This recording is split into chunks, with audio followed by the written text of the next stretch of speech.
Samoa ia o le a ule toe teia urufao. Po o te ufitia urutao. A wā o lo maunta Samoa. Ia o le maunta o tulu i tao ua so o na tai ao. Ai au mai le pa ia ma le mamalu o lo tātou ta pa au o le soifua i le langi o le tapu au ina lo tau soifua. Ma momoli mai so mātou ola. Wa mawhai o na tātou whitāpa i lunga o penga te whai langi ne fiafi. Mai o le tātou mta upu o Samoa mo le tua e ta wala mai siu fonga o lana wau te tai au ao le Ekalesia fitu. Samoa tutotas le sunga ya pasta ala i moana o Willie Papu. Ma wasilia nei male tolu se fulu mo tupu o tau sanga. O ngafa pea lana au na male au ili ina nei upu valo anga. I to tonu o le Ekalesia fitu Samoa tuto. Tasi mai tele vaenga o valo anga o le fionga le tua Samoa. Ua mawhai o na whaataunu wina, ma ua mai ta wina le whamaoni o le fionga le tua. O na mātou ai oi atu lea ma le nganga whaaloalo ma wala au lia whaapitolo o tau mamadu. Samoa ia mawhai o na tātou mai ta wina, ma moni ma wina pea, le au ili ina o le nei upu walo anga ina ia mawhai o na saunia Samoa ma sio tātou watu no pele. I le whamoemoenga i leola e whaavau le ngā tei lea mātou te whaafitai te leatu. O na o outou taimi o lo whaapea o na whaaluina, tātou te mori mawinai. Le tala le lei whai ua le atua o tātou mta upu o na nei fiafi, Ekalesia a le Atua Soifua Papu. Le ngā tei lea o le asolua, o le aso atua i lava le mta upu i lona vahenga lona tolu Samoa. Aua e te misia whaamanuianga e ala i le au iliina o le neimta upu e na iam whaion saunia o tātou ainga a e maise o alo ma whanau i le whaamoemoenga i leola e whaavau le ngatai lea o mea o le atutupu matula i mai ua le o toi mamao o na whaataunu wina lea ai o le a fionga le atua e ma whaion saunia i o tātou ainga whaamanuia tele le atua i lau whaafonga Samoa. Whaatai.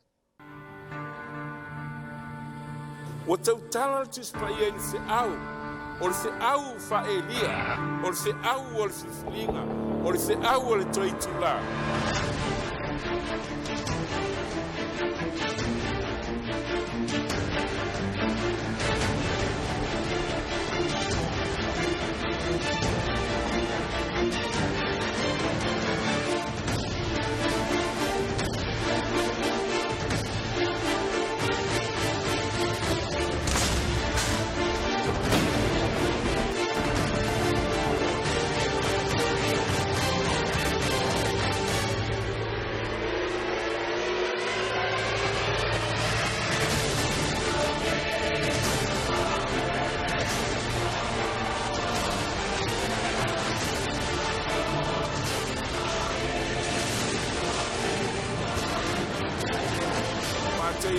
Falo na foi positiva.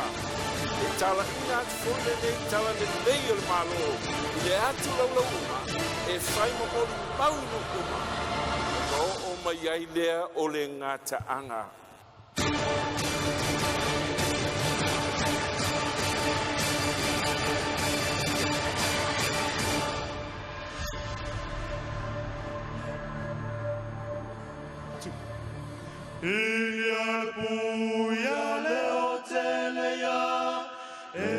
Toya fio ma Yesu ya oli oli o toa tase toya fio ma Yesu afio mai afio mai toya fio ma Yesu. Waitalu o lea wailai e toia fio ma Yesu. Watu putele o le poto e toia fio ma Yesu. E afio mai, e afio mai.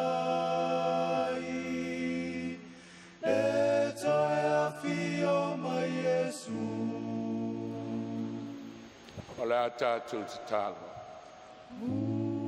Lo mātou te mai o le langi, whaftai le amanoa whaaro e au mai ai mātou, mātou te whalongo ai lau toi whi au muli muli lungo le whungai le ele, awanga i atu le nei paneta i lona toi tula, mātou ole le anganga sae fio mai, te talaina la latou whafonga mal mātou whalongo.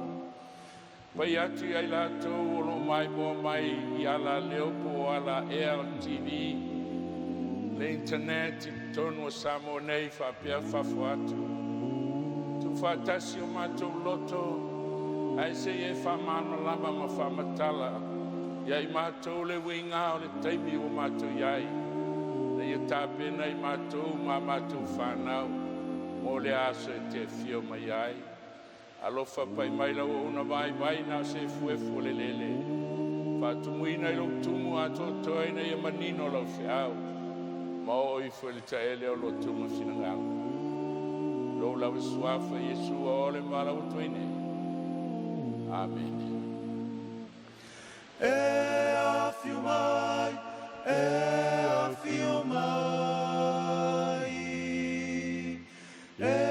toi a fiu mai Yesu.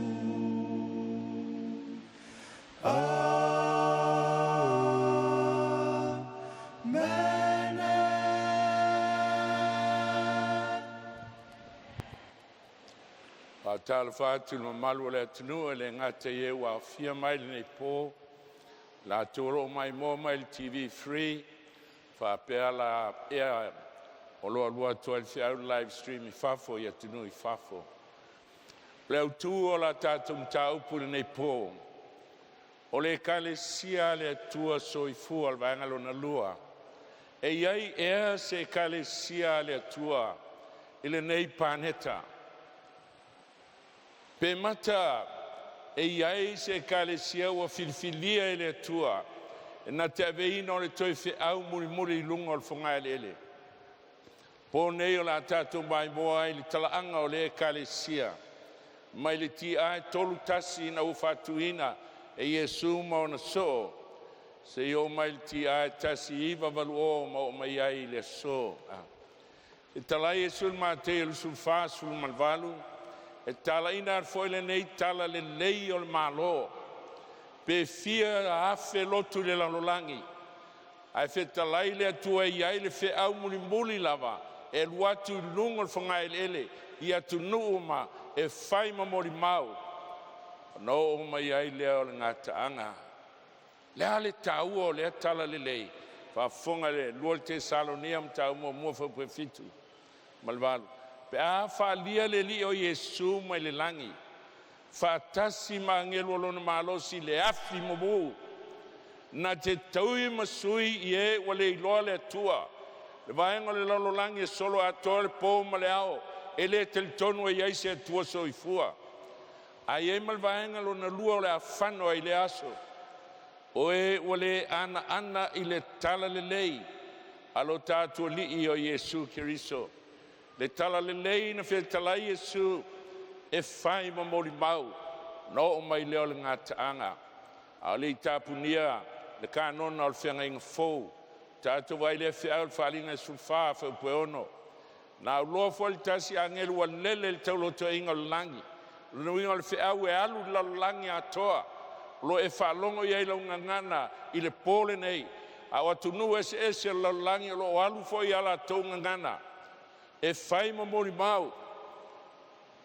Ia te ia le tala le e whaabau e wholofulati e no nofo I lalangi atunu uma mai kutua inga mangana ese manu.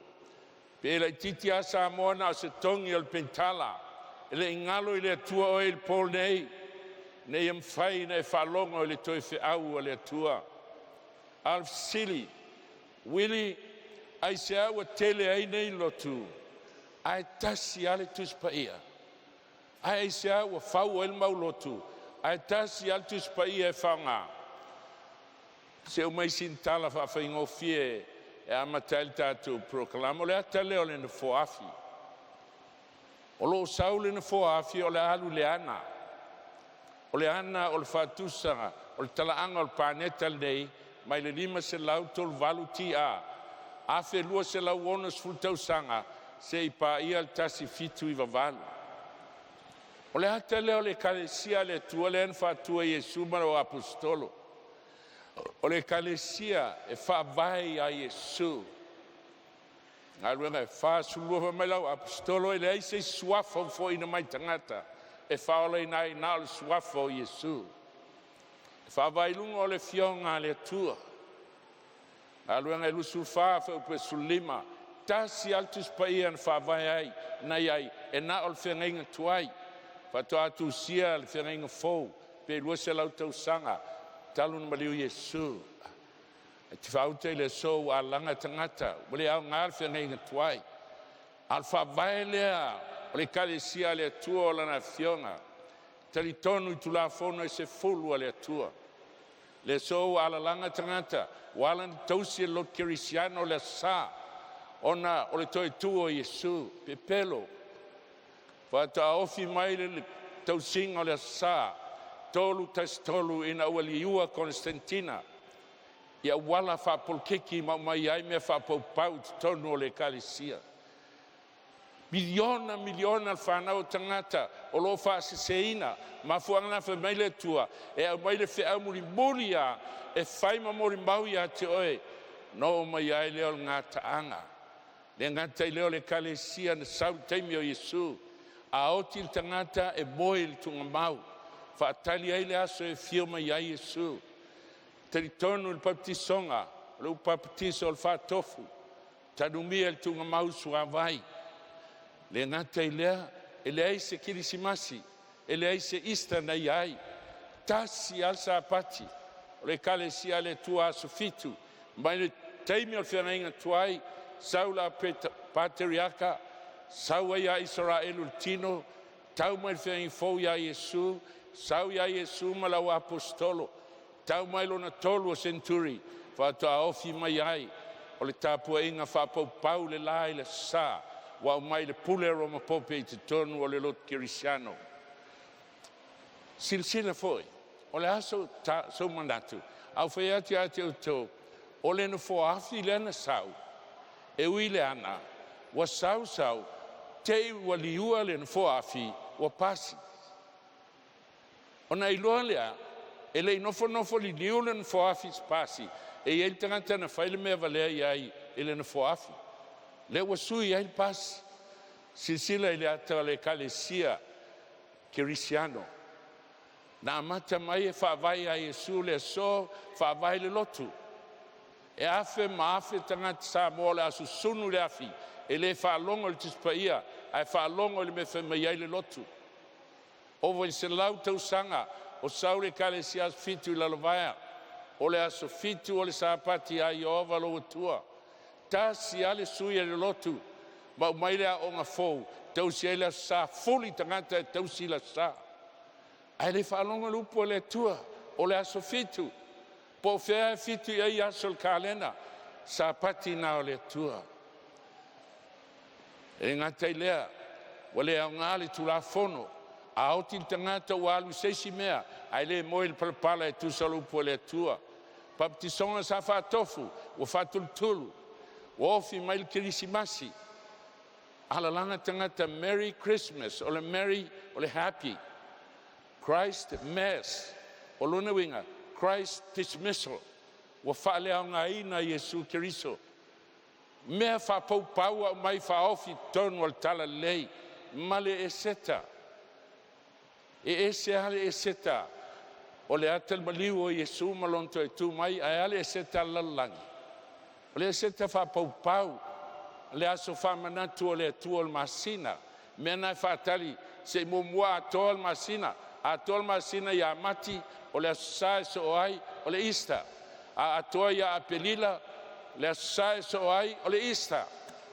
Le aise me tau le whatusa le a Iesu malona maliu, o le aso whapaupau o le atua o le masina, suia le aso saa, wa ese sa pati o le tua wa ofi mai le site tonu o so le meu tamiro ai mai Australia New Zealand Samoa tau I Amerika O foina I so se lotu so se whaiwhiau. Lima afe tā la. Sina maua tasi e tau mai ai. Wa sui e le atua le sāpati. I le aso mua. La mea reina whaina fsiri. O te manao i ai loa si o watu nung pele o Samoa. O aso uma e alua i le lotu i le sā. E le o alu si whatanunga le atua. O lo o alu whatanunga le Ekalesia Katoriko Roma. Le aso whapaupau na tāpua i ai le atua le la. Whafonga le upo le tispaia. E wheso e whaalo na whaupe lima. E tasi le lii o le lina. Le li o Yesu Kiriso. E na o ia to tasi e ola ai. E tasi le whatua tuanga. Le ale whatua tuanga. Whatua tuanga le faith. E na o Yesu e whaola i nai. Mea ia na whaavae mai ai lot Kerisiano. Le aso wa whaanga e lotu le mau. E whatau lato lotu. A lato lotu whtau mai a nafi. E tasi le baptisonga. Le aso wa tele baptisonga. E se le whatultulu. E se le whae o lima e tau le dry cleaning. Dry cleaning method. Ai tasi al baptisonga al tuspaia. O luna winga lu baptiso. O le tanumia po le whatofu. O mualti mo teo tolu whapasulema. Ai a whai o tuaiati e lola wa mio te tau le whale o le atua. O le an whale o le atua. O le Ekalesia lea a le atua Atua Soifua. Ta tele au na se atua woti. Ta te una le atua Atua Soifua. Na te sila fia mea mama mea whapau. Wala mai te tonu o le Ekalesia Kerisiano. Mafu ana o mai ai le whea muli. O le poutu foi lea, ma le lango o le upumoni. Le Ekalesia le tuele whaavai ni me pepelo. E whaavai le upu le fionga le atua. Si sila datou salamo e se lau suliva se lau whaanua. Ua mua le ane sulfafa upe ono wha meisu au nei le ala upumoni ma le ola. Le Ekalesia e talitonu e na o Yesu ma e na o Yesu lava e whaola i nai. Le Ekalesia e talitonu le fionga le atua. Whengainga tuai ma le whengainga fau. Ia e whapa i ina i latou i laua fionga. Ioane sulfitu. O laua fionga le upumoni lea. Talitonu le tulafono le atua. Salamo e se lau sfruiva se lau whanua. O le mea moni fo i lau tulafono. E atina e ai le Ekalesia le tua.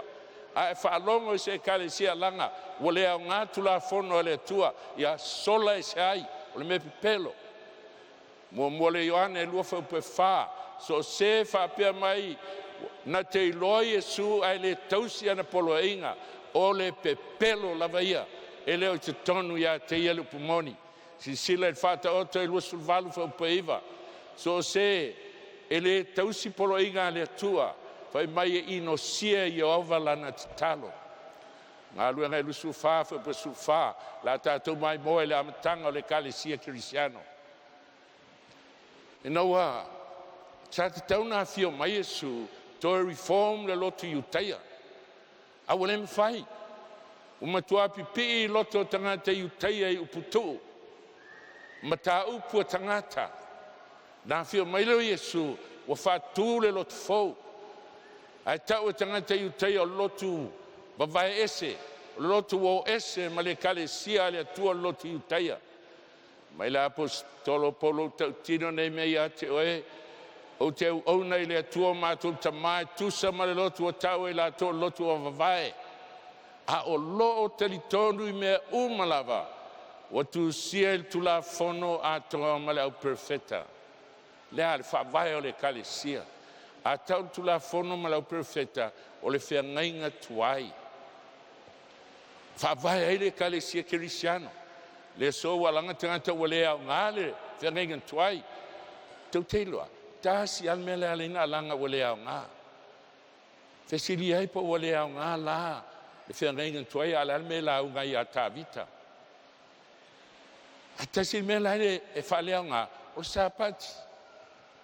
Fesili whaiwhau wale au ngā nā me wale au ngā whengainga tuai. Po o tangalana ngā oi. Tangan talapelo. Tangan murilua. Tangan wale awa i mātua. Tasi altai. Oi le ai. Nai le lei. Ai te fesili lo i ai. E altu la fono e wha. Ia e mana tua le aso sapati te whapaiaina. O aso e ona tengorai o le aso fitu. Sapati ai o valo tua. Saulo e se la le mele na. Samoa ese le ha. Wa ese le anga wa mai o le aso whapau o le sa sui e le sapati o le tua. No le whamau lunga o le tangata. Ekalesia mamā le atua. O lona ata le atu si e whalinga i sulua. Whaupu e mua o sulfitu. Whatusa le ekalesia il whawhine. O le whawhine ofu le la. E mamā o le ami o tonu a kiriso. E lona ulu o palelia se fulu ma le lua. O le ata o le apostolo e se fulu lua. Nā tia e le ekalesia. Whale tonu iuta ai tofi mai e le atua Paulo. E tau ave. Sfulu lua. Le ngatai lea. Fe mai tuspaia e tui lunga o le masina. O le masina o le whatusa o le fionga le atua. E le aiso na mana o iai. A o le malama o le atua. Ma le pao le nganga pa ia. O lo mafuai na susulu tusi lea. Mafuai o na liuai a nganga e afe mafe. Aisia o le mana o le atua. Le lao le ami o tonu kiriso. Sulu atu le masina. Ma ofi mai ai. La tatou mai moa la matana tala le ekalesia le atua le whering fau. Whalinga e lua, ma whalinga e tolu. O tusi o tani elu ni tatou iai. Ma le waloanga e au mai whalua le waloanga. E whaitau le tani elu e lua na mai whasolonga o malo. Malo Papilonia. Whatusa i le ulu auro. Malo Papilonia. Ai toi au mai whalua le tani elu e fitu. O whatusa i le leona. E sau mai le sami. Whalua na au mai. Whapena fo i le ekalesia le atua. Le ala mai mo i el pōl nei. Tani whalinga ma tau pue lua ma le tolu. E fitu ekalesia i Asia. Sai ai. O ia ekalesia i Asia. O whaongai le atua e whai ma simple. E whamatala i la asanga te tele fitu. O le ekalesia le atua. Fitu ona la asanga. E le statou teimi au ili ai. Ai te alu le history mai whamana. Whaitau i whamtalanga le tuspaia. O nei loa le whamahaoni o le atua ma le upo le waloanga. A mata mai le ekalesia e tau. O le ekalesia i Efeso. O le hata leo le ekalesia mamā. Whātua Iesu mōna so. Mai ti a tolu tasi na mariwa Iesu mto e tu. Se io se lauti a u ma liulau apostolo. Awa tu lai mai e na whalongo i lato upu. Tu lai mai leo le ekalesia e tau o le ekalesia i Semurana. Manongi le lei. O le muro. Peitai. Wha mai le fionga le atua. E iailo na tolu e tu lai mai. O le vahana le ekalesia le tau i a Pirkamo. O le winga o Pirkamo o le mea maua lunga. Sisira fo i le history pa e sisila ia. E tau Pirkamo o le nofo ali i o satani. O le mafua anga. E na o taunu ku resa. Ma sofai Papilonia. Na sawa i nailea o pātelea le atua i le la. Na sola mai lea o faule la tau lau mua i lunga o Pirkamo. Po le maunga le o Pirkamo. Ina ua sofai e vanga aua Roma. O atu fita Roma ua maua mai el tapua inga lea. Ma o i Roma ma ave ai. Tapua inga whapau pau. Le sa wele Easter. Le sa wele Kirisimasi. A whai mai upol tuspa ia o Pirkamo. E whai manofo ali i o satani. Tuatira. Tolu i le 5 tolu valu. Tu lai mai Roma pope ma mata na aola na pule. Sawa. Wha malu sia il pelu wha al malo. O teltonunga wha le lotu o palu me wha pau man tala lei. Se io mai tasi 5 tasi fitu. O tu lai mai le si toa. Tau sirfie le Ekalesia Katoliko Roma. Io e na la tau talia o nga wha pau ma mai lo kirisia. Ana iai o la tau toa. Tu lai mai pātele, ma tapo saele fefe loti. Tu lai mai pātele lea e ngoia Martini Luteru. Le mafua mai aile lotu Luteru. Tausanga tasi lima tasi fitu. Le malu Wittenberg ki siamani. E au tangata le tai le sa. O tutu iai me ivas fuluono. Wa ese ai la onga lotu mo ese ai ma le fionga le atua. Ma le tala fasolpito o le nasa mala. Na lau longa i lau langi. Ai sa mala lo pumoni. Toi langa tangata e whaafo il tuspaia. Ave ese mo me whaapau e toi fo i le fionga le atua. Nei loa le e ma te ni luteru. E le whaingofia ana le fefe o i loti.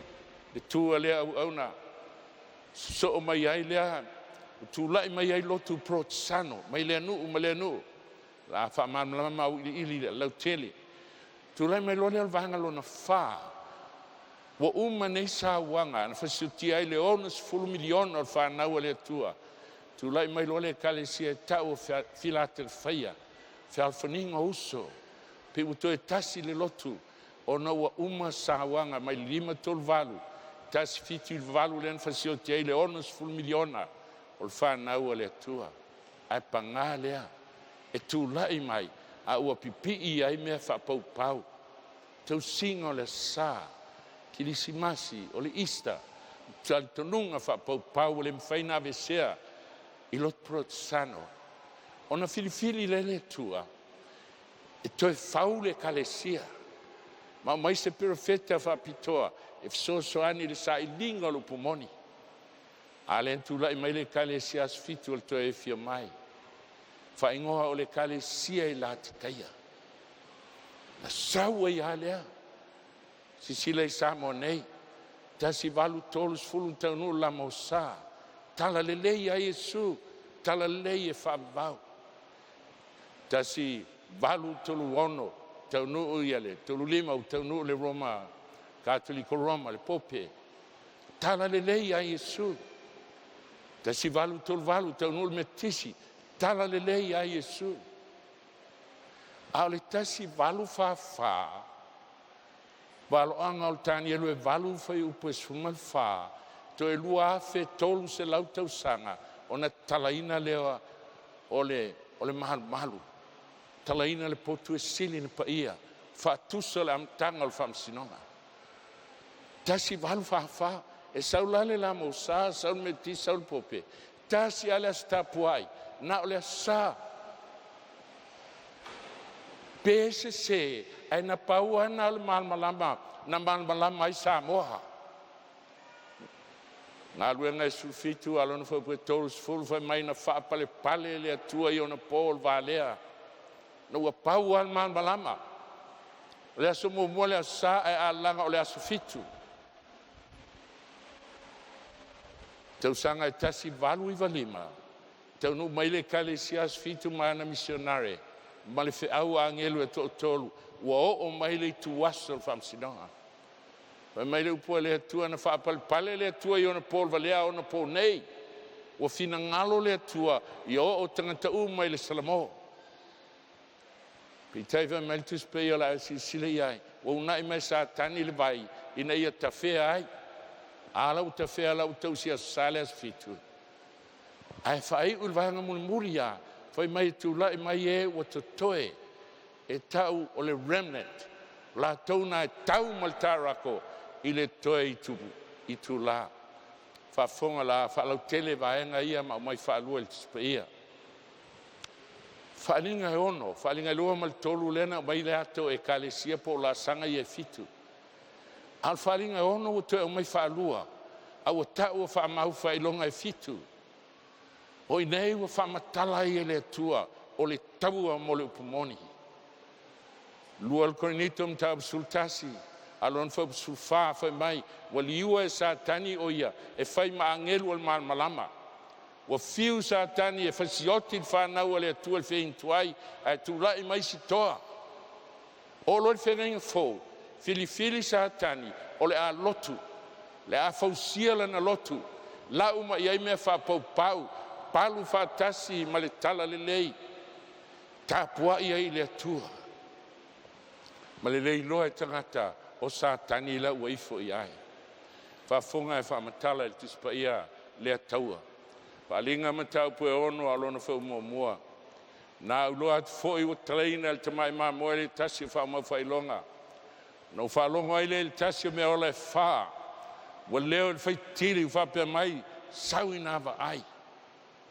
Wha mea ola i lumo no whaali i o le atua, toi ina i lusul wha. Su e seisi te talaina, whaamawhailonga e fitu, o le ata, o le history, o le Ekalesia. E le maua seisi. Langa le seisi le langi na whatauina le Ekalesia na o Yesu. Na iloa i leo le leona o le tu aingo saita. Mai wa te tau na o ia lea o oe. Fa upo e lua wha mai o nova ai lea wha au te foi. O le solfanua sina. Wa iai le au whana i lo ti ai. Wha matala nei le atua le taua. Le taua lea ma au o le pongsa. Wa mai le solfanua o le ato le au penga o le taua. E pae. Le ato le tala le lei. I le taimi o Yesu Keriso mo na so. Mai le ti ai tolu tasi. Se i pa ia le ti ai se lau.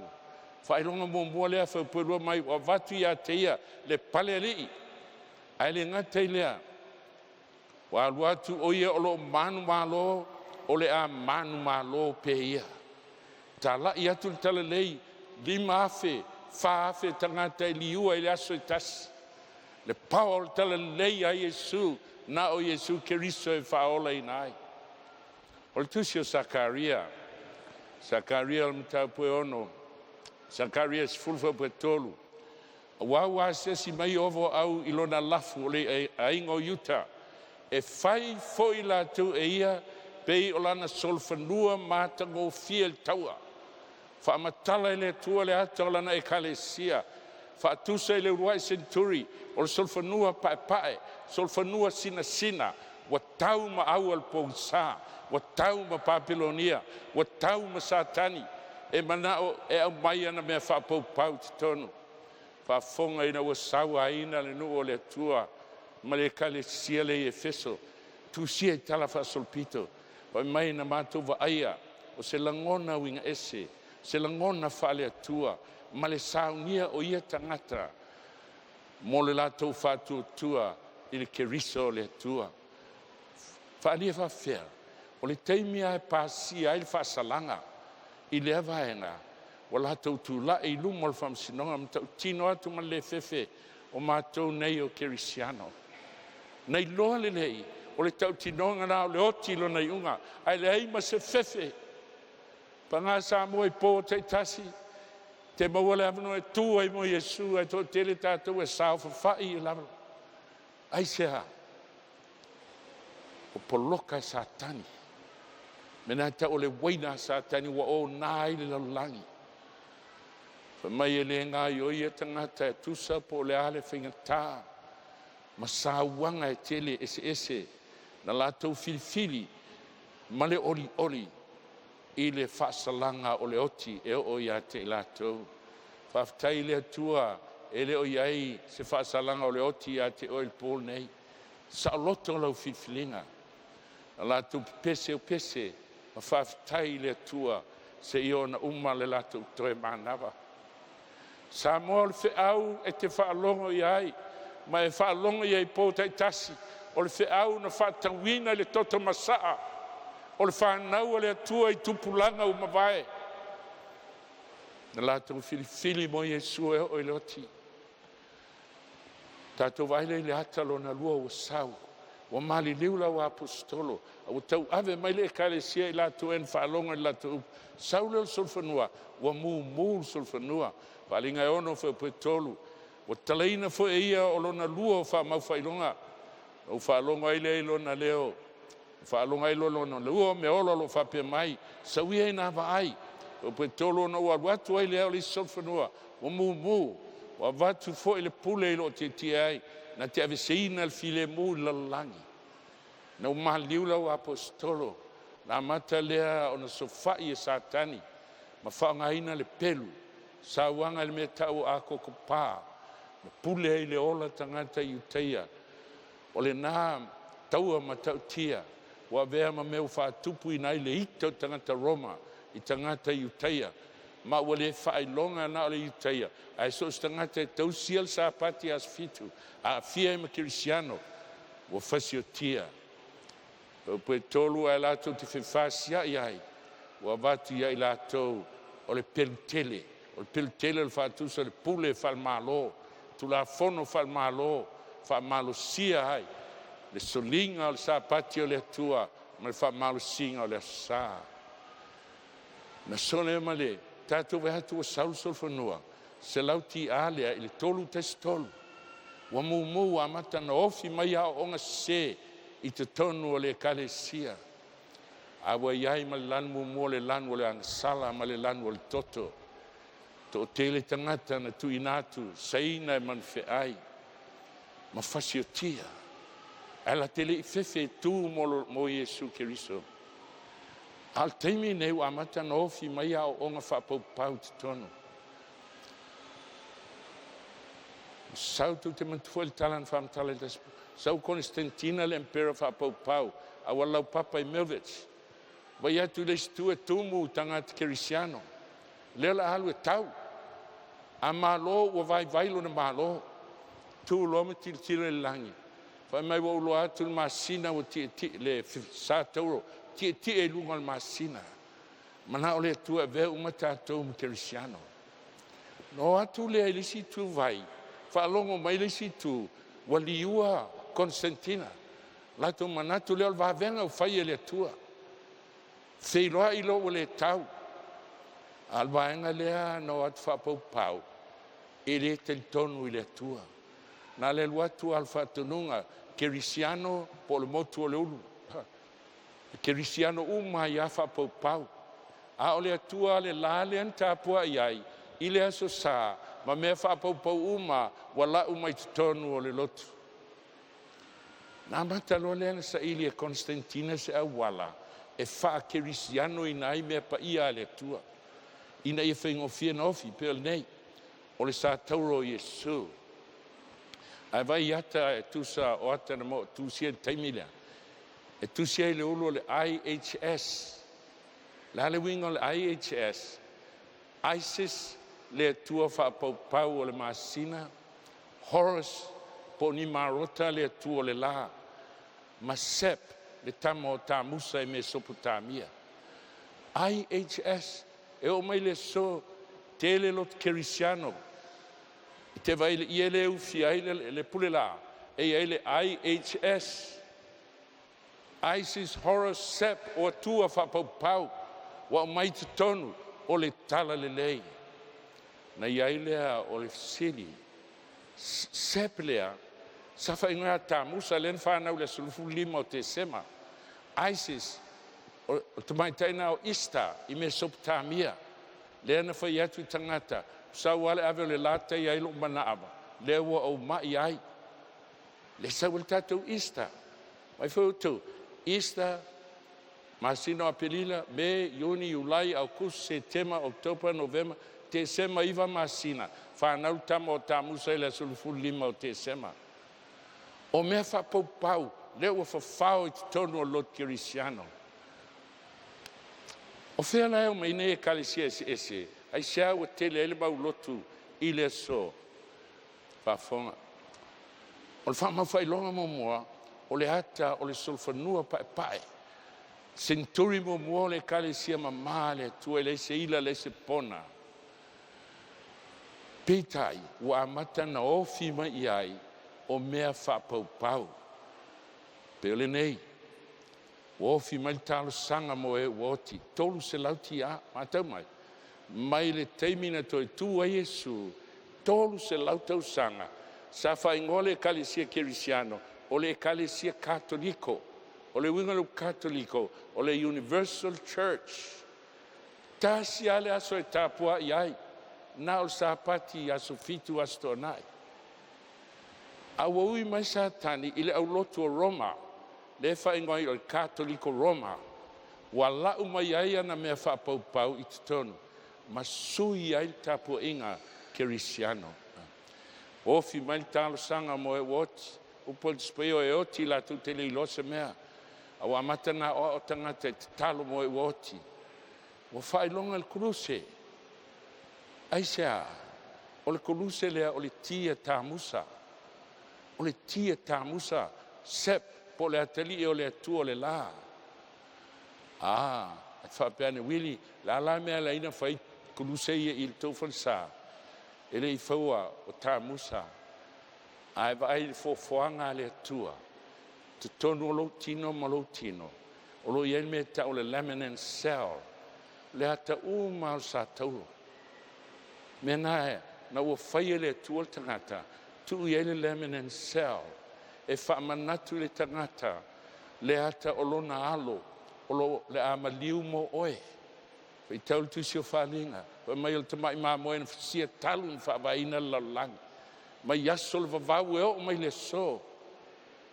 Tau ave mai ai e Yesu e le aso e liu tino tangata ai.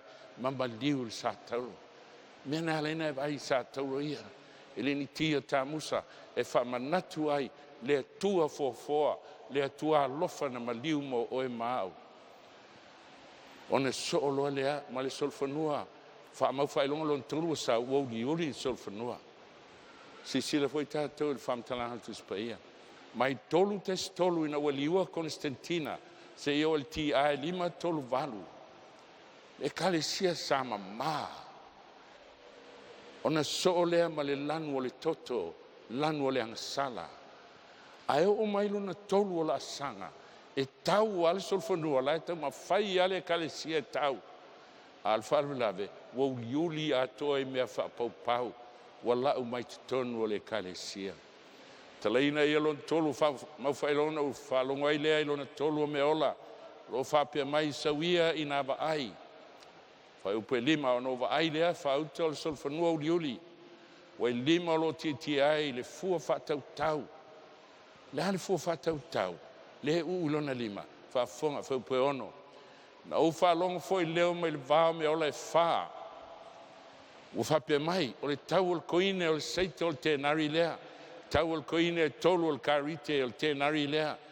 Au te whaleanga i soa ma le waina. Ia o tau ia tau atu o le koine o le seite o ma le tēnari lona tau. E tau na tā. E le ni tau nā o nā mea I nā o na pō. Ai tau mai le melea le fufata tau. O taunga tā le tala le lei. O mauanga tā tangata e ustai te spaia. O whaingofia na alu melo o ngelau tele. Peia le so. Ai au e te whaaleanga le suau ma le waina. E le mwhaina motu tala lei. O la lava e alu tala lei. So sola I lunga o maunga matu maunga. Ma ave I lava le whiau e le tua. Tani e lue valu fo sulua whafonga. Mo le mau al valo anga tuina atu leo au ato mal taulanga e whaias whaiso mo angsala. Ui a lafo tuina le upumoni le ele. Ui a whaifo na loto ma ua manuia. O sawaina le whanau le atua. Whanau le onos fulu miliona al whanau le atua. Te tono le Ekalesia Katoliko. Ma Ekalesia Protestano. E whaftai le atua e moli mau tu lai mai. To e whafoi le tala lei ma le upumoni. E ustai te spa. E wharinga I rofa pusulua. Ia e tusi la angelo le Ekalesia e Percamo. Mantua mai le Ekalesia lontolo. E Efeso se Murana Percamo. Leo whatusa li solfanua uliuli. O mea neu whai mai ei. Leo e ei le pelu whatau ma ai o nei tua ma ai lava. E neu whai mai ei Yesu. Wo uloa ngā duenga. Aba Yesu tolu. Wo uloa ngā duenga. Ma le mea ua e nofo ai. O iai le nofo ali I o satani. Ua e taofi mau fo I lo ungoa. Ma ua e le whawhitia le whatuatua I ata. Pena watu a vene Percamo. Ma so tanga. I le vao Papelonia ma mea whapapau e lau mai. I le maunga o Percamo. Na iai mea whapapau I amalot. O atu leo fitfita Roma. Ua o mai le tala inga lea I Roma. Se io na sifi mai Percamo. Anga I Roma le laumua o nga ia whapau. O uloa ngā luenga sa I whanau le tua. Ma le mea ue nofo ai o e nofo ali o satani. O e tā ofi mau. Ti ngā na ofi mai mea whapau ana I ai whanau le tua. Na tā ofi mau whafonga le tala whasolpito. O lo tau mai e Eusebius o Constantina. Na ia tau atu I tangata whapaupau, mau mai ele lotu fou lea, le lotu kerisiano. Ona ia sui ai lea, Development Christian Doctrine I tulau tolu fitulua. Na ia sui ai lea, o mea e aliali mai fafo, ina ia whamasani ai tangata whapaupau, I le atua fou leo avatu. Sisira whau tō tele nisio tātou e vai ata I atuai, tu mai le ato Iesu. Ai li o I se malmalama, no e whapelea ai o le pupulo Iesu, ai le ai. Wa mai le ato le la lea sa tāpua I ai, wa ufi ai whonga o Iesu, wa sui mai I le worship o le Son S-U-N, I le Son S-O-N. Wa whakerisia noina, o mea whapaupau. Sisila tātou eo mai le so nātou silfia. I Samoa nei, wa o ai le pua, o le mea inosia le tua, wa tai tono whalisa. Ai sea, whakerisia noina. Ele se me fou, o le mea maasani ai le Ekalesia, I le taimi na sau ai. Si alu pēl whamtalanga. O leo tātou wa ai wau lioli so whanua. Ma menei na lau mai tonu. Ele ni mea al tuspaia. A leo e tangai ai, I mea na lau mai tonu malona taimi. Willie te kopi mai ai mea ia. E mai tonu le encyclopedia. Le history lalangi. Ele ni tala tau whaleanga. A mea moni na tutupu, mo le whanau le tua, e fia I loa le mea moni. Lotu Konstantina tau sanga e tolu tes tolu. Tu la fono le sa, tolu lo tasi le edict of my land. Whamalusia tele le Council of Laodicea. O ia mea wamatana ofi mai tonu le Ekalesia kai. Whaingoa le ulua yaso, o le aso le li, tolu lua lima. Whaingoa e Pope Sylvester. Aua nei te whaingoa le aso whapaupau se tua le la, o le aso le la. Whaingoa. O le aso le li, nana toi tuai Yesu, ale wa alalanga I umalotu. E sau ale lotu kerisiano I Samoa, o tausi la sa, o le aso le li. E ala, nan tulai malisi pope leo Augustine 16 fta umatu. Aua toi whaingo le aso le li, whaingo le sapati. E ala Samoa, le wa alalanga umalotu o le sapati, o sapati. E leo tāpua I le atua, o lai tāpua I le manwhi ai, Allah tāpua ina el tarako o satani. Le aso kirisimasi, ele se mea altus pa ia, wofi mai, toi tu o le ista, whialo lua il ista. A mati wa atoa le masina, a sae so ai ufai le ista. A atoa ia pelila, a sae so ai ufai le ista. Whea mai ei fua moa malapiti, te fiwa su altus pa ia, o mea whapau. For amor fatusa, the goddess of sex, la piti wa tolo ai tele. O fatusa to tongo mea. La wo ai pule la au lo kerisiano o su ai fu amor ma la piti. E tapua I le tua ai fai me fa popau. Swing al sapati, tolu se lauli maono, tia, tapua inga I angelu. Atoa matangata o fai me ta o saints. Tangata pa ia e tāpua I ai. Whangaina whatusa o misa. Maria o fai matinao Yesu. Ioe Maria tinao Yesu. Ai whai meile upo Yesu lava ia Ioannes ufafa po on. O a unei le ala. E le alu fua seisi se Maria po alu seisi. O a unei le ala e sau sao ai a Yesu. O au le pumoni, o au o iai le ola. O sui el tangata. Tu la fono a iatina, le Justinian decree. Tau sanga 5 se lautul valu. Fa malusia el Emperor Roma o Justinian. O le kikilipol tu la fono. Tasi ale lotu lalangi. Pole au Roma pope lotu umo lalangi. A iain tangata I te te el pole fasiotia. Na so le amale 5 tol valu. Fatu se le toa uliuli sol fanua. Le au penga le taua. E taua I ma awal pongsa. I will take over. O pulea mai e satani. Peitai e halu pel fam talanga. Si sila ilona fao fama failonga. Pai mai lupo le tua o sau sol fanua o sama.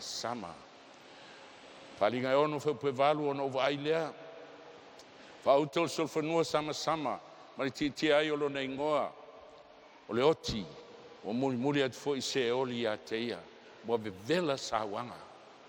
Whaitau wafe mafe tangata e whasiotia, o e le usitai le pulele a Roma pope. O watu ia te ila ua le pule whasioti lona whao vaenga lalangi. Le ale la ua lea, pule whal lotu ma le pule whal malo, tu whatasi. I le pelu ma le onge ma le oti, atoa manwhi ai al vao. Tai au tangata, tu atu iai manwhi ai e saina ma aina, o ila tau e na tu mo le atua. Sisile le talfasol pita, malona whatauna unga lupua le atua. Wofi mai le aonga fou a oti tangata, e alu le mea tau pulikako rio, SAMOA le si pulikako rio tu spaia, o le mea whapau pau. Gregory the First, wa matan fa malusia le pelu tau singa le sa e oti le tangata e le ustai tau sila sa me nai o mai lotu i SAMOA wa le ilo e tangata le sa pati o le atua wa uman fasioti le pule lea la tau na tu mo le atua fa le angaina le sa pati a sofitu wono o fa o fi mai le losalio e le ni mea le atua o mea fa pau fai tau le losalio e le fai a va pa tele pe noftane tapu sa ta si oi va fitu o fai le misa tupe su e tupe fa wel falsa i St. Peter's o nei mea e il watu il fatu nunga le lotu ai tu lai mai tangata o le tu e tono le pope o fel tu spa io tu si ai nei mea se io lo ansamo il fatu nunga sas tangata na toi tango istus pa ia na o pa telea e fai tau le tus pa ia a mawul tangata au lotu o fai tau tus pa ia ua fasiotia tau sanga e tasi lua iwa ua matua po sa me na fai ngoa i le tala sol pito le dark ages o matua po sa le lalangi fa sol fanua afe lima se lautau sanga o tau le Ekalesia ma mea whaapau ia e te ita ai pe alau ngatu ai se a waola mai tātou waola mai lungo mea whaapau ai e tangata i so se lotu e alolo whamoni le tua mo la tau nai mafua ele whi au le watu whaafonga le talfasol pito church history wa velo kirisiano ma lo whaavae o le malo Roma ma sui tūlanga i le lotu whaapau. Sisila, church history lava, Christianity, whaapei ona iai le teimina manatau sanga, e ma whaina whaingoaina, o le lotu whaapau ua papatisoina. Mea whaapau ma, o lau mai tonu, ai whaakerisiano ina. Fatuso astati le tuol masina ole ale toi astati oe ole a Maria oe fatusa o tamusa sep le tua le atani ole tua le la ole ale toi sep oe ole a Yesu keriso oe wala umai umame fa pau ma fa kerisiano ina foi mai tal fa sul pito ole Ekalesia kerisiano pe ona le taimi tusa o le lotu whaapau o papatisoina. Sau lolo na whao sol whanua wa sama o le lanu o le oti. O le kikeli le pol tu la fono whatuina e atina le Impero Roma 5 se lau tolvalu na lo tuai le polo inga so stangata i le ustai pule lotu e fasiotia. O ina matai na whaasolo i le pelu o sauanga me tau le Inquisition. Fasiotia i tangata o le atua i te tonu le Ekalesia Katoliko Roma. Iai tō le atua le fefe roti. O le almere o tupu. Tu whaatasi le pule le lotu ma le stete. Whano ai matafi toto ai ala o Europa. SAMOA le mea na tupu o le ato e tupu. Wa matanena e whaalonga le palemene o finau tasi le sa. Ai se ha. O ai leuna ia o ti apolo. Ia fasioti le sapati o le tua. Ai tasi le aso tapua ia ilalangi o lana whailonga.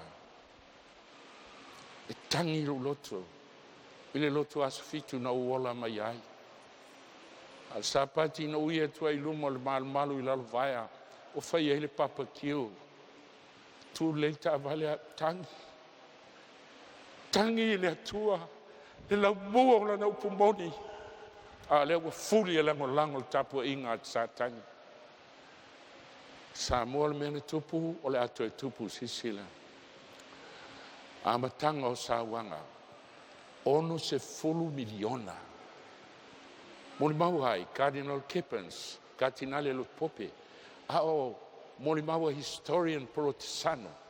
E se mea se lau 5 miliona, i le 2 miliona. Whanau le tua. Na fasiotia mai 5 tolvalu. Tasi fitu iwa valu. Ma fuana pola le ito tangata. E le ngulo leo. Lango lai tangi mai le totol whanau le tua ele. O e na tumo le tua ma le upumoni. E o le oti. Whatangata man ai. Whalinga e sfumal fitu. Sa pai le titi el tasi po. Tu whātasinga o lotu ma mālo o whātasi. Samoa lau whainei Amerika.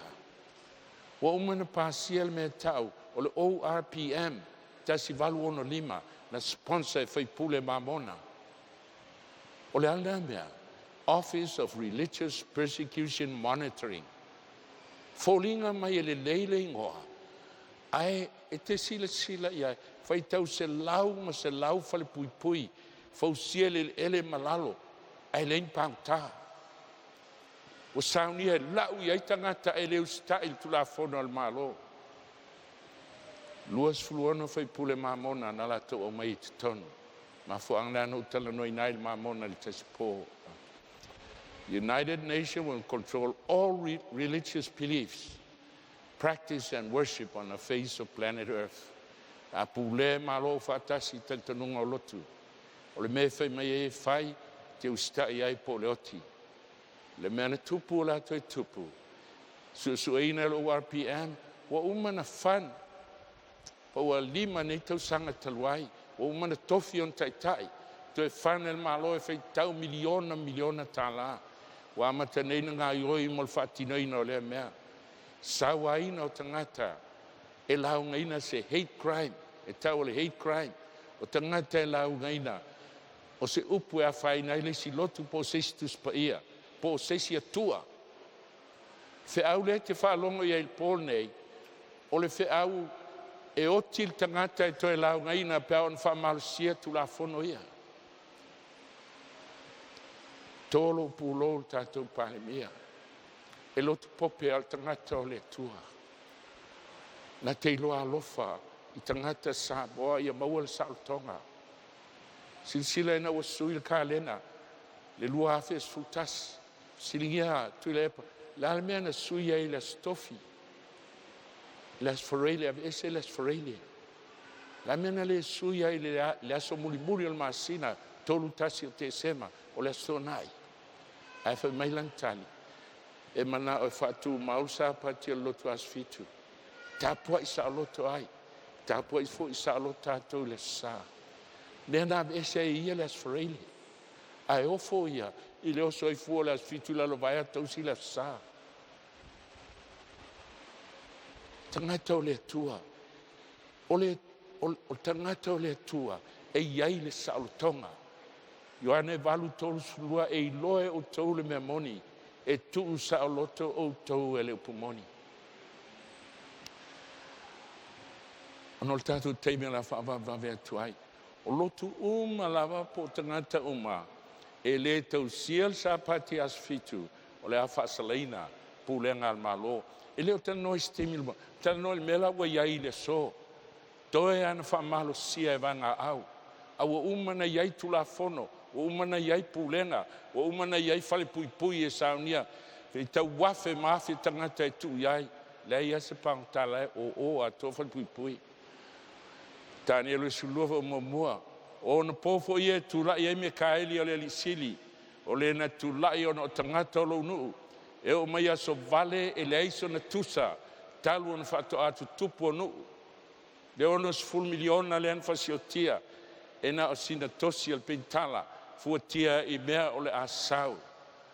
O ia la vaso ona pofo ia la vea ia iu tangata, la tu umo e watu sia tusi le ola al tamai mamoe.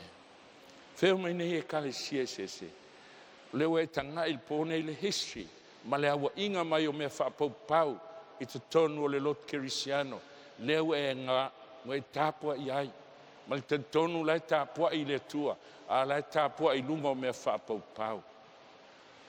A fe lima se lautau sanga, o tau le upumoni le Ekalesia le tua mea whaapau ia, sisila, lona lima lo whamau whailonga, wale solfanua, wa sui le ata, take over e roma pope lo kerisiano.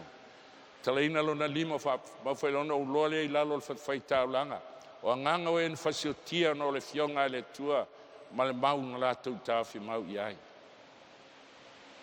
Wa umal solfanua wale tu e tau, a meltis pei wa sola le fine I le maunga, sola I le vao. Tu lai mai lot protisano, tu lai mai Martini Lutelu, tasi lima tasi fitu. Nei pātele li fefe loti. Tu I mea Ivas fulma le ono, o mea wo ese le Ekalesia Katoliko Roma, ma le fionga le tua. Wa mata na sau, tu lai mai le salotonga, tangata I le fefe sola scriptura, ma le lato moto, ngana latina lux liuseri in tenebris, e su solo le malmalama I te misilio na ponsa. Lunga o maunga, so sole e tangata Walten sia, fau sia fale maa e lafia I lunga o maunga, a o alu ia sauanga. Ai kopi maual tu spaia. Tui tanga la tau whanau. E oe whaatau ka pisi le ai. Whaalonga o tis tangata e fia whaalonga I lupo le tua, tui ai. Pe mai le upo le tu spaia, lato tele I whaapele pele I o lato wola. Tele matua e watu whanau le tae ao, whaatau ka pisi ave mamau, le ito e fo I mai le fiafi. Ai la tele I fefe mo li mau mo le pumoni. Palinga sulua sultasi, wala tu man malo ya teia ona o le totol tamai mamoe, ma le upo la tu mau, wala tu le faa pele peleina fo ilo la tu wola, wo ile oti. Wana nafi o te nofo, e langona lo loto le pole, sili atu se lau o en paptisaina I les fareli. Mol tele o lato, o te iloa, o le Atua Soifua e a inga. Ai sea, langa ele na o se lotu leo e ai, a ua o si whianga inga ma Yesu, I le ala I le langa. Ai tō tele lato ele I malmalama I le atoa, pola ne leo e whaalongo mai I le ita o satani, whasioti ele whai tau miliona, o le mea nau iai leo la tatou te ui iai, le moto lea na tau veina, lotu protisano o e protested, te te pule a pope. Lux lucid in tenebris, the light of truth would penetrate the darkness. Toa man, tono le Ekalesia Katoliko Roma. Pa tele, tapo sa, la tele fefe o iloti, moli bau mo le tua ma le pumoni. Pa to e fas fulvalu ale ala o e amia tonu, e tu se ia malmalama o le ao, o lo tupu pelo na malmalama, e o ile te tonu o le la.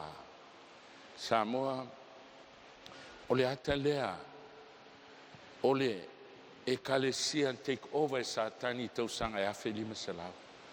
Au fili nele tuola atoi fili mai, toi te tonu o le Ekalesia Katoliko e atia el ngaguenga. Tasi tolu al fa, tu lai mai Ioane Willie o le patele. Fai mai lana whamtalanga o le tusi pa ia, mai na o le tusi pa ia lava. E lana wo e ngoi a John Haas, la wei ana vele fe au, whaavai mai ele lotu, o le whalavilave. O le mea na ngata ele malama o John Haas, tangata poemia, o le mea na ngata ele malama o Willie, tangata lowlands, wa ngata I fo ele malama. A lai tupu le malama o le tala lei. Al mea ua ngatai le malmalama o le atoa, ua ngatai ale alu al nā lotu. Ala lava e alu le malmalama o le atua. Le ngatai lea tūlai mai e Rome. O lo utisia I nā teiti nā te vai ai. John Haas I e Rome. John Haas fasiotia I le sono Iuni, le sono Iulai, tasi wha, tasi lima. Susonu lafi. I e Rome Prague, fasiotia I le tolus fulo me, tasi wha, tasi ono. Tangata lo pope, ai li fefe tū mo le tua.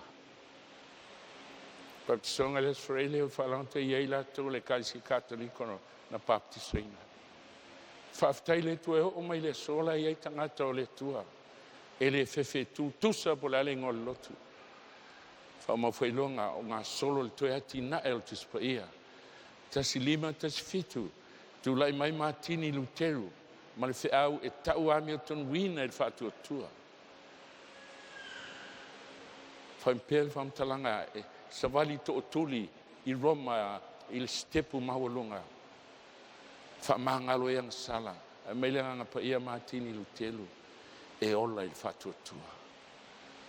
O mea na ngata I le mamulama o Martini Luteru. Ua ngata I fo I le lotu Luteru ia. A la lava e alu le mamulama. Tulai mai tangata ingo ia Swingley. Tasi lima lua. Tulai mai ai o lotu whapotpotonga. Male a onga o le Ekalesia o le Tino Keriso. Le sawaila tua onga. O le mea na ngata I le a onga Swingley. Ua ngata I foi le malmalama. Ioane Calvini, tasi lima whatas. E ola le tangata I le alofa tu no le tua. O toi fausia mai le malmalama. O le mea ua ngata I le malmalama o le taitai. Ua ngata I foi le malmalama. A lai tupu le malmalama o le fionga le tua. Se ione tūlai mai tasi lima whaono. John Knox I Peritania. O mai John Knox e tāua na ola I whatua tua. E ala I le alofa tu no le tua. Ai tāua foi o na usitai I le upua le tua. Tūlai mai lotu perpeleane. O le mea na ngata I le a onga Knox. Ua ngata I foi le malmalama o tangata. Tasi ono waltolu. Tūlai mai Roger Williams I Amerika. Male a onga o le papatiso e whatofu. Tūlai mai ai lotu papatiso ua whewaiwai I vai ngai tele au ina amata mai ai. I toa ingoi a Roger Williams. Tasi ono waltolu. Sisila. Whalinga e ono sulua. O mai na ulo foi. O talaina I olo na ono whamau whailonga. Whauta o le mafui e tele. E fofongi al mene. O whailonga. E muli me sola I ele Ekalesia le tua. O whailonga e muli me ele Ekalesia. I ailoa ele Ekalesia. Whailonga o le taimi. O lona ono whamau whailonga na tala I le mafui. Ai tolu whailonga la tau mai whalinga e ono. O le mafui e tele I Lisbon. Pong sa le la me asus fuluiva. Tasi fitu valu o. Ma le to ulu o fitu tasi valu tolu. O le la whafonga I tau pua ona sulo la foi wali o le pe o le fulu tala. Ma sina foi wali ua e pe o le toto. Po ana e tasi me asus fuluiva tasi fitu valu o. Te I le uli wa ufile lalangi ato pe se ia ululi. O pong sa ngā Solomon Fililei I o lato o whanga. Ai oso almasina il napo o peise alu o toto. Ma vai nei tau sanga, ta si valu tolu matau mai, ma fue nei Europa, ai saul pong sa le la ma ngā stoto masina, o sau I Amerika. To e follow up mai, whailonga lon tolu o fitu, o pe sulua, o fitu foi o le langi, o pa ula lange pe o le matin to ulu ona fua moto pe aluluina al matangi. Tasi valu tolu, to e saulis whaelonga o to ulu fitu, pe o le to ulu o fua al mati, mai les fultasi il po e oso ale la o alu. Ai pa I Amerika. Lale winga na mea, o lona winga, wa sola mai le fine, mai Europa I Amerika.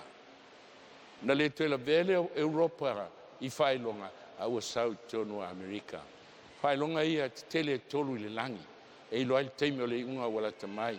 Mafu e tele pong sale la pa u fitu tasi valu tol me mulmuli e lua o tolu mai I Amerika wa loel tarako wala foi laulangi fa sawale o ye le fine nana fa na o le tamatane fa fonga tato me soai fa mai le tspaia ona fo ina tule fa fine apa au luo ai to tele na ia lele ai o ia lumo o le ngate le vao ele me no fo ai o ia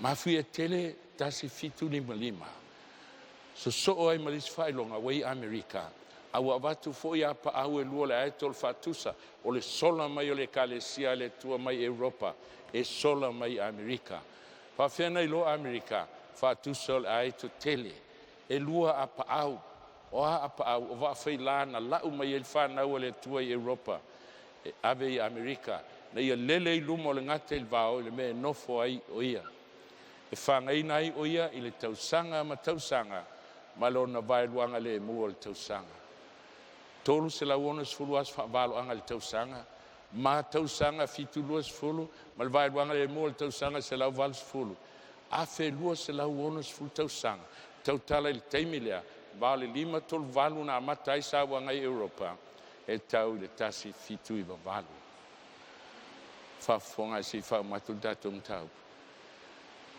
wa pa ina fa ma fa ilonga lo na ono tasi fitu 5 e o le fio mai su fa solo mai alot Yohane Wesley na ngatal me na ngatal man la ma wane Wesley William Miller le valo anga I luaf tol se lau tau sanga wa ngatai te si valu ono lua tu la mele Ekalesia fitu mal fe au angelu e totolu le fe mai el tu spai el falinga sul tolu falinga sul lua fe mai wow wa ia tu le ngatal vai e pe se vai tafe ilona ngutu I tuol fine la o sola I Amerika ai una ia tu tua ina ia tafea o ia I le vai na lea la inga lua fa pesuono so ani le fanua il fine o fa manga il fanua inu le vai tafe mai le ngutu fa manga le ngutu le inu le lolo se fe il fine pe tai lo ple fa ngal spe il so ani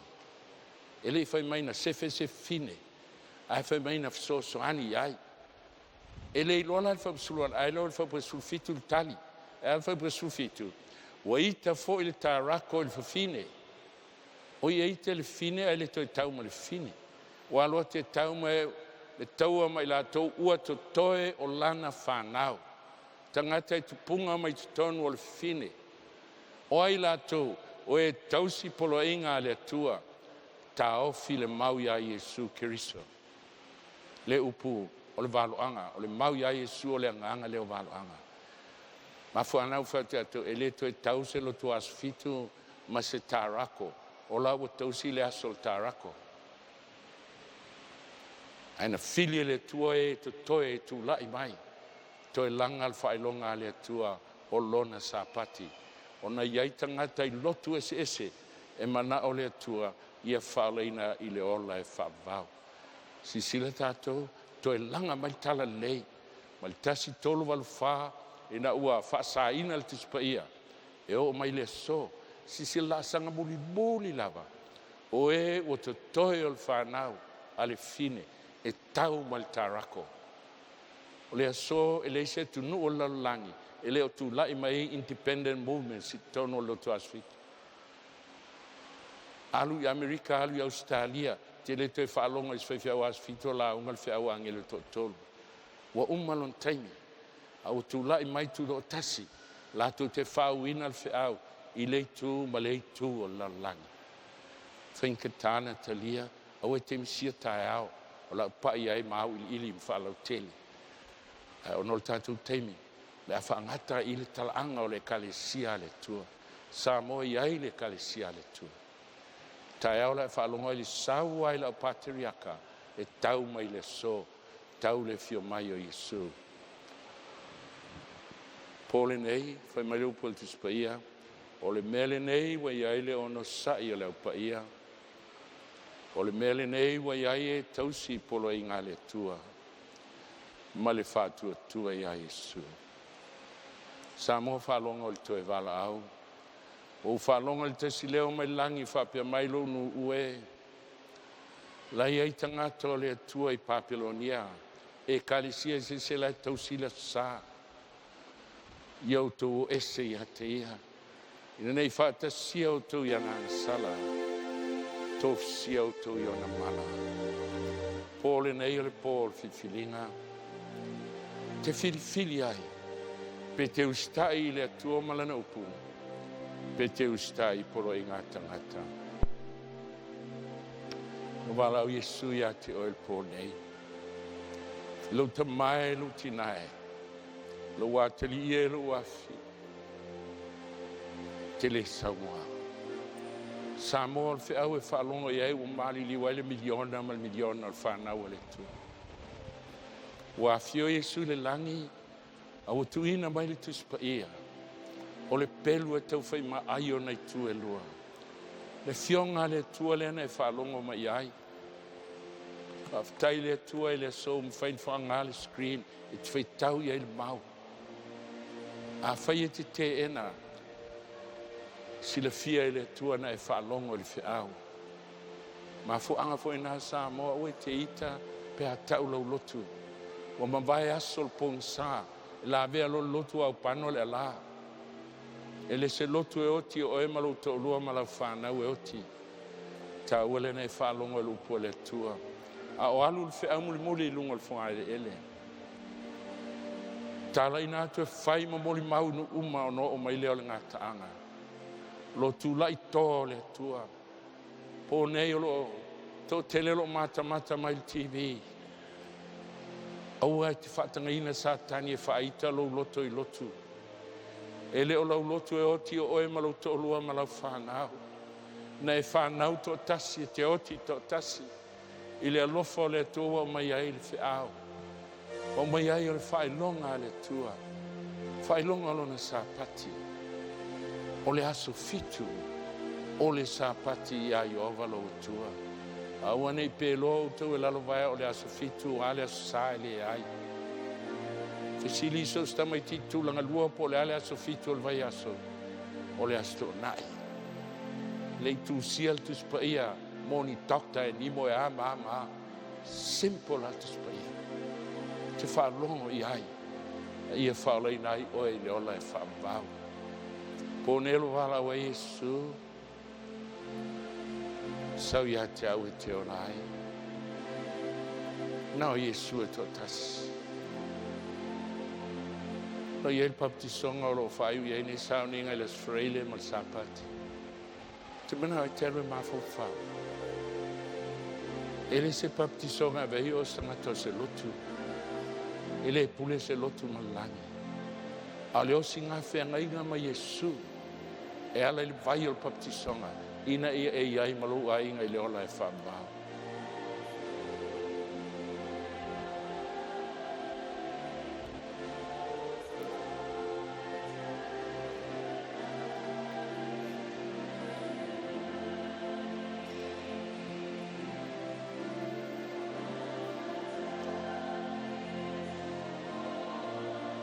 Lei maliu se lotu mo oe. E nau Yesu na maliu mo oe. Calvario. Tu natu ai o ia sasaina. Wa manua o ia o no atatu o sala. Wa momo o ia o no atatu a miliana. O la wana sala ma la wana sala. Ai fasia ai le halo e totas. Ai sea ina ia e ola I le ola e whapa. SAMOA whai te oti e ma fua le whamaulunga o lo loto. Ai le lofo le atua wa mai ai whiau. Nau Yesu e te ola ai. SAMOA ai se ai te oti ai. E le saunia le afi mo oe. Saunia mo satani mana au. Saunia le Jerusalem fo. Lo tofina. Talai ai Yesu o te alu e sau se mena nofo ai o tō. A whai o te alu o te toe sau. Ina ia iai o tō. Ile mea o te iai au. Ka le wario na maliwa ile alo e tō tasi. Mo oe lu tamā, mo oe lu tina. Mo oe le atali o le afine le. Mo oe le uso ma tu fine. Mana o sa tani whawhi aina i tātou i a tātou lotu. E le me whai se lotu na la vea i oe. Na o Yesu ke risa e tōtas. Te tō whianisi tū mo Yesu pō nei. Tū whatasi mao. Te tū fo i au i nei. Ana le Yesu e le so whamoe moe. Tai ero ngai o le ngampa ia. O ia il whanau o le tū ai so se mea. O ele fefe tu mo le tu. Toi wala o le a istasi o alala i lalo. E tu mo Yesu a sila langi i rono whanga. Lo mātou tamai o ile langi. Mātou te lei tu lai o no se lotu pos tangata pos fefe au. Mātou tu lai o na o oe Yesu. Na e maliu i kālevari o mo i mātou. Na e whetalai. Se alme fai mai ai o tau le li ie. Ai tau te le fai a me o te fai atu ai. Ma tau fili lea, ma tau te muri a te oe. Maunga o vanu. E o le oti ma tau te fai lo finangalo. E vi elo suafa Yesu. E vi elo suafa e whavavau lava. Amen. A tu alala mai lalo.